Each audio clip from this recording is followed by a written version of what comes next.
Dispersion of light by A prism.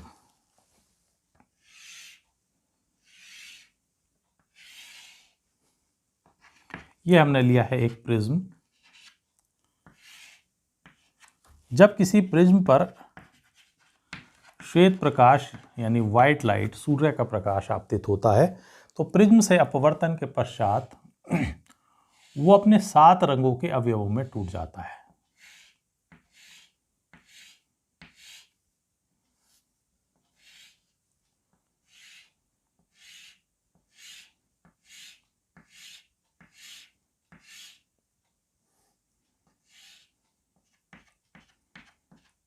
और इनका sequence रहता है विवग्योर।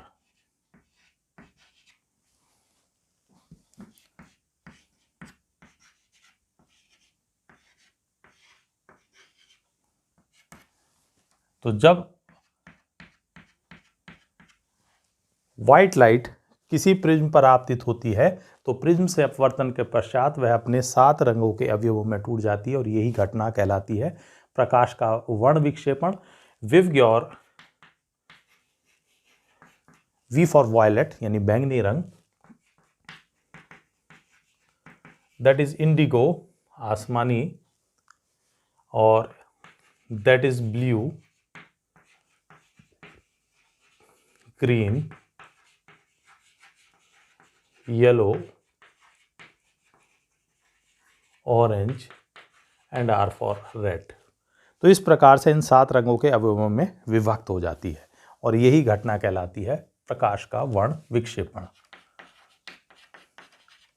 नोट डाउन कर लीजिए परिभाषा। जब किसी प्रिज्म पर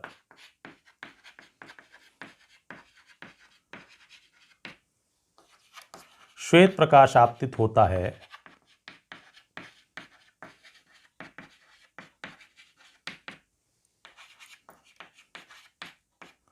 तो प्रिज्म से अपवर्तन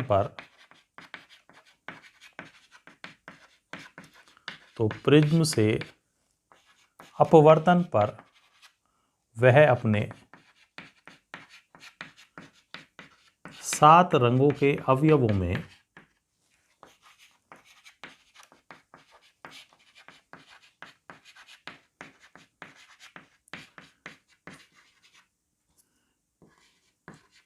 विवग्योर के क्रम में विभक्त हो जाता है।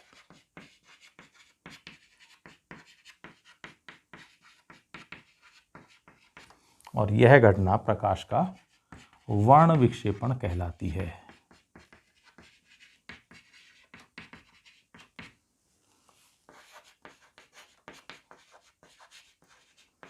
यह घटना प्रकाश का वर्ण विक्षेपण कहलाती है।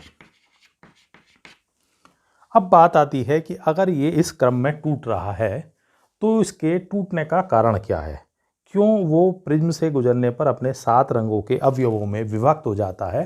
तो हम लेकर के चलेंगे इसका रीजन क्या है।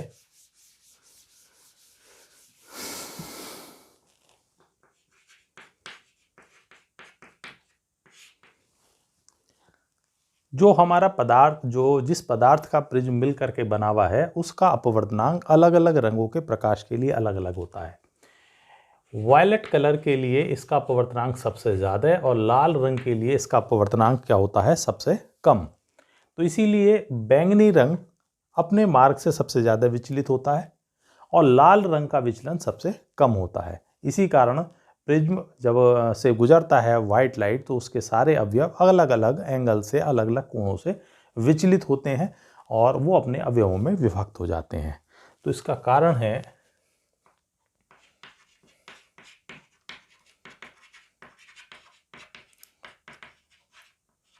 प्रिज्म के पदार्थ कांच का अपवर्तनांक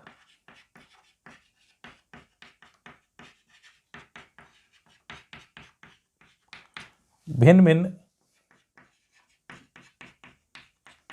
रंगों के प्रकाश के लिए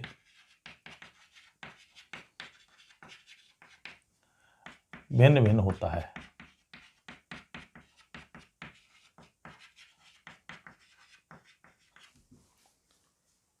अलग अलग रंगों के प्रकाश के लिए अलग अलग होता है।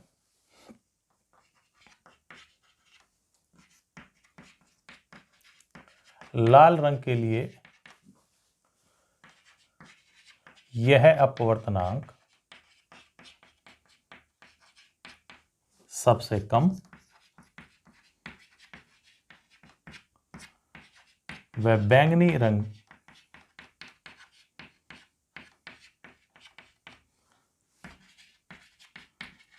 के लिए सबसे अधिक होता है। बैंगनी रंग के लिए सबसे अधिक होता है। अतः प्रिज्म से अपवर्तन पर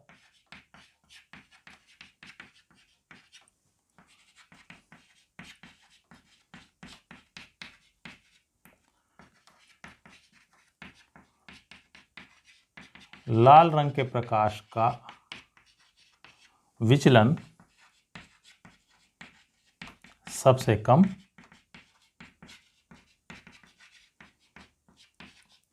व बैंगनी रंग के प्रकाश का बैंगनी रंग के प्रकाश के लिए विचलन अधिकतम होता है।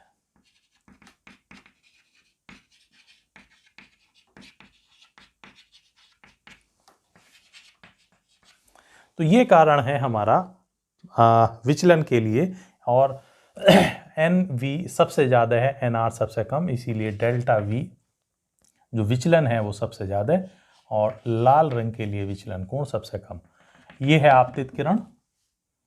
अगर निर्गत किरणों को हम पीछे बढ़ाते चले जाएं तो ये होगा हमारा डेल्टा आर, देख रहे हैं सबसे कम, और ये होगा डेल्टा वी जो कि सबसे ज़्यादा है। तो बैंगनी रंग का विचलन सबसे ज़्यादा है और लाल रंग के प्रकाश के लिए विचलन सबसे कम होता है। तो ये था हमारा प्रिज्म द्वारा प्रकाश का वर्ण विक्षेपण, डिस्पर्जन ऑफ वाइट लाइट या dispersion of white light by A prism. इसी में एक छोटी डेफिनेशन और आती है, कोणीय वर्ण विक्षेपण।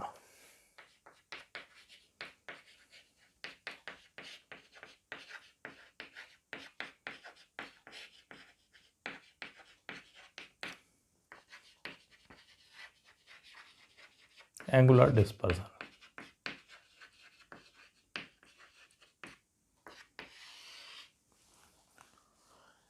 किसी प्रिज्म से निर्गत किन्हीं दो प्रकाश किरणों के बीच बना जो कोण है वो उनके बीच कहलाता है कोणीय वर्ण विक्षेपण।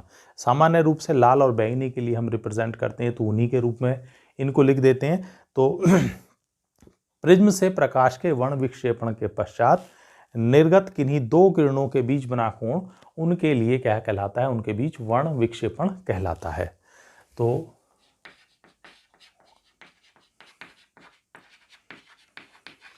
प्रिज्म से वर्ण विक्षेपण पर प्रिज्म से वर्ण विक्षेपण के बाद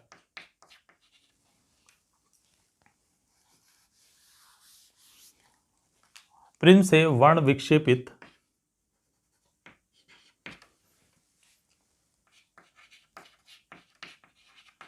किन्हीं दो निर्गत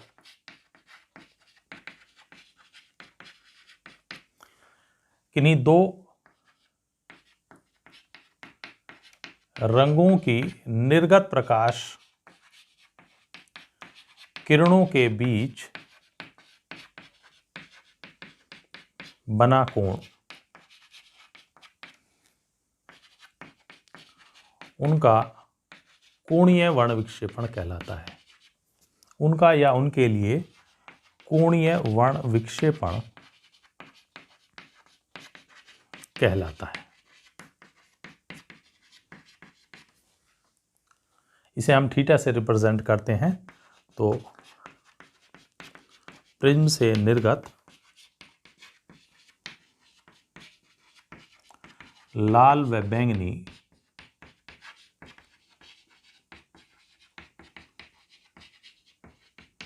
प्रकाश किरणों के बीच कोणीय वर्ण विक्षेपण।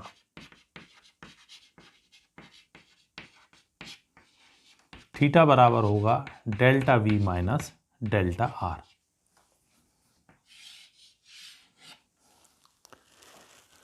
थीटा इज इक्वल टू आ रहा है delta we minus delta R.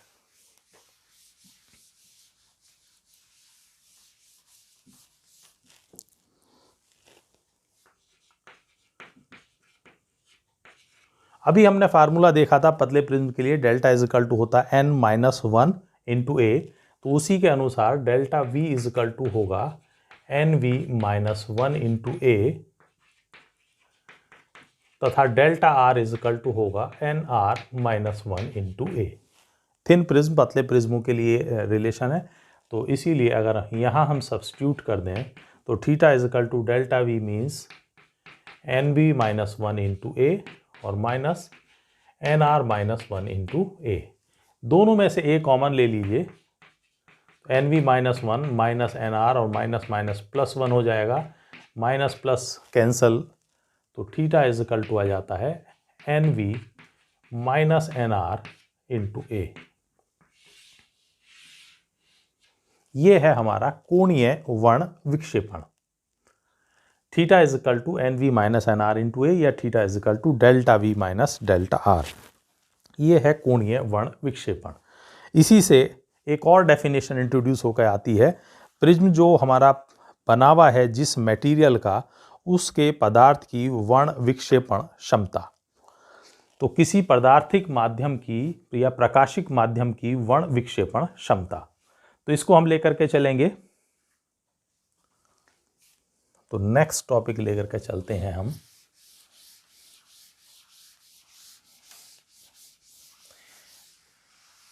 ये इंटर रिलेटेड टॉपिक्स हैं सारे आपस में।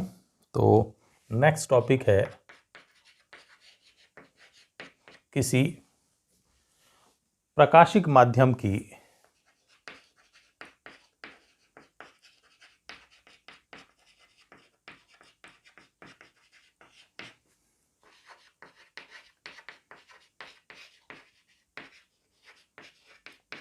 वर्ण विक्षेपण क्षमता। तो कोई भी हमने माध्यम लिया हुआ है कि तो किसी भी पदार्थिक माध्यम की या प्रकाशिक माध्यम की वर्ण विक्षेपण क्षमता, उस माध्यम से बने जो प्रिज्म है उसके लिए लाल और बैंगनी प्रकाश किरणों के बीच में अभी हमने लिया है कोणीय वर्ण विक्षेपण थीटा, और माध्य विचलन कोण पीले रंग के लिए हम मान करके चलते हैं। तो माध्य विचलन कोण यानी डेल्टा वाई के अनुपात के बराबर होती है। तो जो भी हमने प्रकाशिक माध्यम लिया है वो ही माध्यम है जिसका ये बना हुआ प्रिज्म है। तो किसी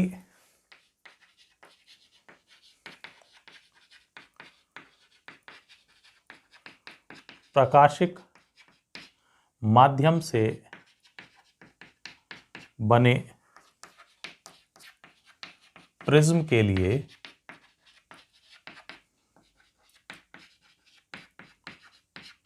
लाल एवं बैंगनी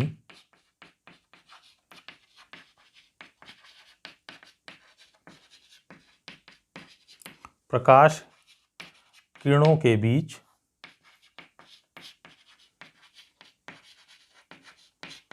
कोणीय वर्ण विक्षेपण, इट मीन्स थीटा, तथा माध्य विचलन कोण इसे हम कहते हैं डेल्टा वाई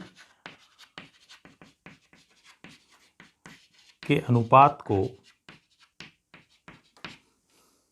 उस माध्यम की वर्ण विक्षेपण क्षमता कहते हैं।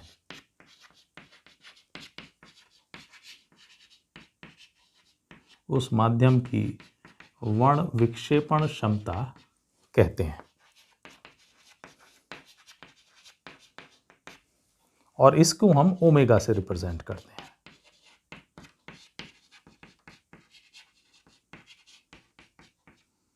इसे ओमेगा से प्रदर्शित करते हैं।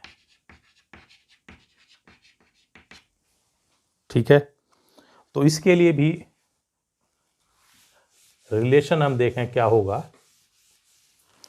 तो अभी हमने फार्मूला देखा है, ओमेगा इज इक्वल टू होता है थीटा अपॉन डेल्टा वाई।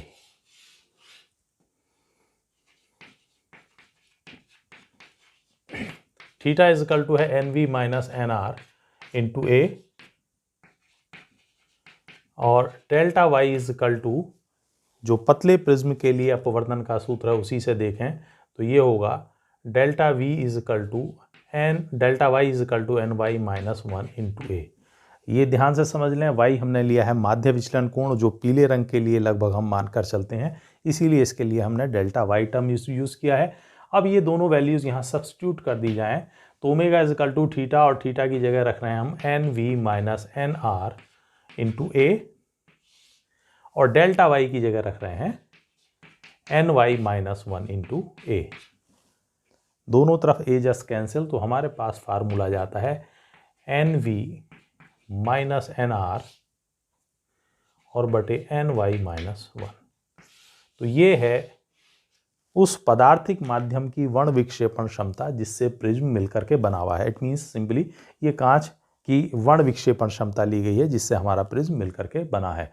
तो ये थे हमारे प्रिज्म से रिलेटेड कुछ टॉपिक। फर्स्ट ऑफ ऑल हमने देखा प्रिज्म से प्रकाश का अपवर्तन किस प्रकार से होता है, फिर हमने देखा प्रिज्म के पदार्थ के अपवर्तन के लिए एक इम्पॉर्टेंट फार्मूला हमने ड्राइव आउट किया, देन वर्ण विक्षेपण क्षमता, और उसी से हमने देखा कोणीय वर्ण विक्षेपण, और लास्ट हमने देखा पदार्थिक माध्यम की, या हम सिंपली कह सकते हैं प्रिज्म के पदार्थ की वर्ण विक्षेपण क्षमता। तो डियर स्टूडेंट्स, काफ़ी इंपॉर्टेंट टॉपिक डिस्कस किए गए हैं, इनको तैयार करिए। अगर कोई भी प्रॉब्लम है तो आप कमेंट सेक्शन में जाकर के शेयर कर सकते हैं। आगे हम और इम्पॉर्टेंट इंटरेस्टिंग टॉपिक को लेकर के मिलेंगे नेक्स्ट लेक्चर में। तब तक के लिए धन्यवाद।